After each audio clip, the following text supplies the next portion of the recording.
उस रात तूफान भयंकर रूप से गरजा, लेकिन कोई विशेष घटना नहीं घटी।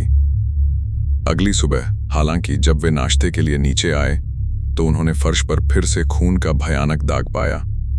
मुझे नहीं लगता कि यह पैरागॉन डिटर्जेंट की गलती हो सकती है, वॉशिंगटन ने कहा, क्योंकि मैंने इसे सब कुछ के साथ आजमाया है। यह भूत ही होगा। उसने दाग को दूसरी बार मिटा दिया, लेकिन दूसरी सुबह यह फिर प्रकट हो गया। तीसरी सुबह भी यह वहां था। हालांकि लाइब्रेरी को रात में मिस्टर ऑटिस ने खुद बंद किया था और चाबी ऊपर ले जाई गई थी। अब पूरा परिवार बहुत रुचि लेने लगा। मिस्टर ऑटिस को शक होने लगा कि उन्होंने भूतों के अस्तित्व से इनकार करने में बहुत कट्टरता दिखाई है। मिसेज ऑटिस ने साइकिकल सोसाइटी में शामिल होने का इरादा जताया और वॉशिंगटन ने मेसर्स मायर्स और पॉडमोर को अपराध से जुड़े सैंग्वाइनस स्टेन्स की स्थायित्व पर एक लंबा पत्र तैयार किया। उस रात सभी संदेह फैंटास्माटा के वस्तुनिष्ठ अस्तित्व के बारे में हमेशा के लिए दूर हो गए। दिन गर्म और धूप वाला था और शाम की ठंडक में पूरा परिवार ड्राइव पर निकल गया। वे 9 बजे तक घर नहीं लौटे जब उन्होंने हल्का सुपर लिया। बातचीत में बिल्कुल भी भूतों का जिक्र नहीं हुआ, इसलिए साइकिकल फिनोमेना की प्रस्तुति से पहले आने वाली प्राथमिक स्थितियां भी नहीं थीं। चर्चा के विषय, जैसा कि बाद में मिस्टर ऑटिस से पता चला, केवल सभ्य अमेरिकियों की साधारण बातचीत जैसे थे, जैसे मिस फैनी डेवनपोर्ट की सर्वोच्चता सारा बर्नहार्ट पर अभिनेत्री के रूप में, इंग्लिश घरों में भी ग्रीन कॉर्न, बकवीट केक और होमिनी प्राप्त करने की कठिनाई, वर्ल्ड सोल के विकास में बोस्टन का महत्व, रेल यात्रा में बैगेज चेक सिस्टम के फायदे और न्यूयॉर्क की उच्चारण की मिठास बनाम लंदन का ड्रॉल। अलौकिक का कोई जिक्र नहीं किया गया, न ही सर साइमन डी कैंटरविले का कोई उल्लेख। 11 बजे परिवार सो गया और आधे घंटे बाद सभी लाइटें बुझ गईं। कुछ समय बाद मिस्टर ऑटिस को उनके कमरे का बाहर कॉरिडोर में एक विचित्र शोर से जागृत किया गया। यह धातु की खनक जैसा लग रहा था और हर पल करीब आता जा रहा था। वे तुरंत उठे, माचिस जलाई और समय देखा। ठीक 1 बजा था। वे पूरी तरह शांत थे और अपनी नाड़ी जांची, जो बिल्कुल बुखार वाली नहीं थी। विचित्र शोर अभी भी जारी था और उसके साथ पैरों की आवाज साफ सुनाई दे रही थी। उन्होंने चप्पलें पहनी, ड्रेसिंग केस से एक छोटी आयताकार फ्लास्क निकाली और दरवाजा खोला। उनके ठीक सामने फीकी चांदनी में एक भयानक रूप वाला बूढ़ा आदमी दिखा। उसकी आंखें लाल जलती कोयों जैसी थीं। लंबे ग्रे बाल उसके कंधों पर उलझे क्विल्स में गिरे थे।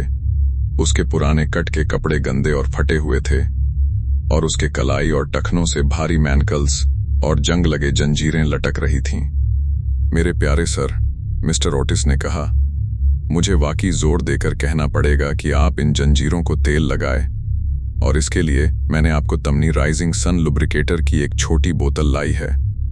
कहा जाता है कि एक ही आवेदन में यह पूरी तरह प्रभावी है और पैकेज पर हमारे कुछ सबसे प्रमुख देशी धर्मगुरुओं के प्रमाण पत्र हैं। मैं इसे यहां बेडरूम कैंडल्स के पास आपके लिए छोड़ दूंगा और अगर आपको और चाहिए तो खुशी से दूंगा। इन शब्दों के साथ संयुक्त राज्य अमेरिका के राजदूत ने बोतल को संगमरमर की मेज पर रख दिया और अपना दरवाजा बंद करके आराम करने चले गए। एक पल के लिए कैंटरविले का भूत स्वाभाविक क्रोध में पूरी तरह स्थिर खड़ा रहा। फिर बोतल को पॉलिश किए फर्श पर जोर से पटकते हुए वह कॉरिडोर के नीचे भागा, खोखली सिसकियां उछालते हुए और एक भयानक हरी रोशनी उत्सर्जित करते हुए। लेकिन जैसे ही वह बड़े ओक सीढ़ियों के ऊपर पहुंचा, एक दरवाजा खुल गया। 2 छोटी सफेद पोशाक वाली आकृतियां प्रकट हुईं और एक बड़ा तकिया उसके सिर के पास से गुजर गया। स्पष्ट रूप से समय बर्बाद करने का समय नहीं था, इसलिए जल्दबाजी में चौथा आयाम स्थान को बचने के साधन के रूप में अपनाते हुए वह वैंसकोटिंग के माध्यम से गायब हो गया और घर पूरी तरह शांत हो गया। बाय विंग में एक छोटे गुप्त कक्ष में पहुंचकर वह चांदनी पर टेक लगाकर अपनी सांसें संभालने लगा और अपनी स्थिति को महसूस करने लगा। कभी 300 वर्षों के चमकदार और निर्बाध करियर में उसे इतना घोर अपमानित नहीं किया गया था। उसने विधवा डचेस के बारे में सोचा, जिसे उसने लेस और हीरो में आईने के सामने खड़े होने पर दौरा पैदा करके डरा दिया था। 4 हाउसमेट्स के बारे में, जो स्पेयर बेडरूम के पर्दों के माध्यम से केवल मुस्कुराने पर हिस्टीरिया में चली गई थीं। पैरिश के रेक्टर के बारे में, जिसकी मोमबत्ती उसने लाइब्रेरी से देर रात लौटते समय बुझा दी थी और तब से सर विलियम गुल की देखभाल में था। नर्वस विकारों का एक सही शहीद। और पुरानी मैडम डी ट्रेमोइलाक के बारे में, जो एक सुबह जल्दी उठीं और आग के पास आर्मचेयर में बैठे कंकाल को अपनी डायरी पढ़ते देखा। 6 सप्ताह तक ब्रेन फीवर से बिस्तर पर रहीं और ठीक होने पर चर्च से सामंजस्य बिठा लिया और उस कुख्यात संशयवादी मिस्टर डी वॉल्टेयर से संबंध तोड़ लिया।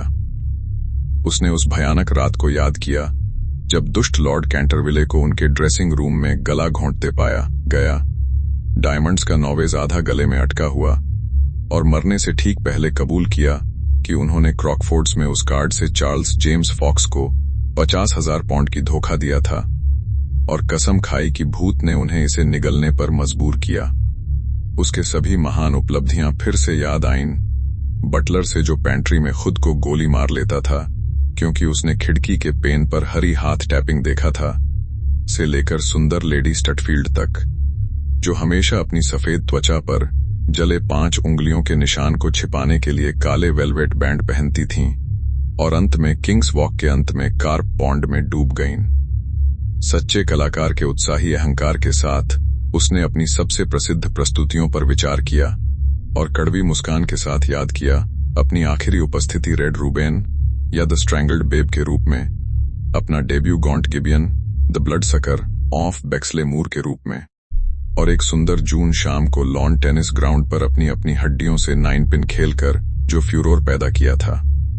और इसके बाद भी कुछ दयनीय आधुनिक अमेरिकी आकर उसे राइजिंग सन लुब्रिकेटर ऑफर करेंगे और उसके सिर पर तकिए फेंकेंगे। यह पूरी तरह असहनीय था। इसके अलावा इतिहास में कोई भूत को इस तरह व्यवहार नहीं किया गया था। इसलिए उसने बदला लेने का फैसला किया और गहन विचार की मुद्रा में दिन भर रहा।